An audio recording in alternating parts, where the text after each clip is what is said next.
Kahit sa eroplano eh. Sa eroplano merong mga ganyan. Lalo na pag empty yung airplane. Pag long flight. Pero Pilipinas, wala yan. So, tao lahat yan, di ba? I went to, saan pa ako nagpunta? Punta ako New York.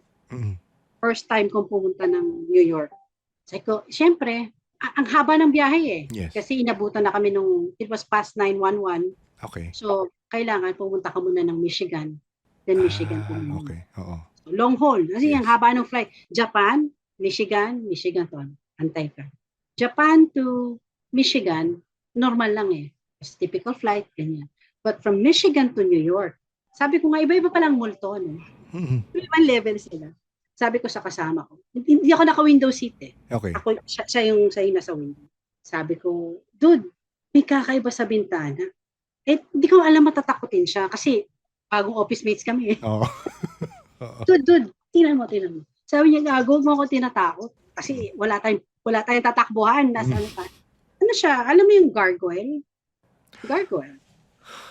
Alam mo yung Hunchback of Notre Dame, di ba? Yes. Yung mga statue sa mga old churches, old castles, gargoyle.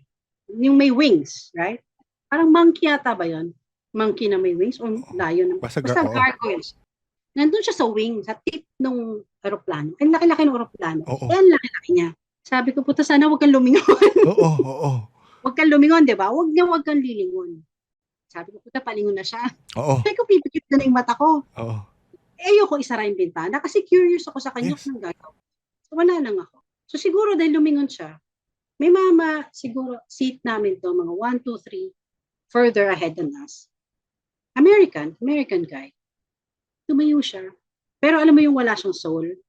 Alam mo yung empty siya? Yes. Kasi, kita mo naman yung mata niya. Oo. Ilaw naman yun. Kahit gabi yung flight, alam ko siya yung binabantayan ng gargoyle.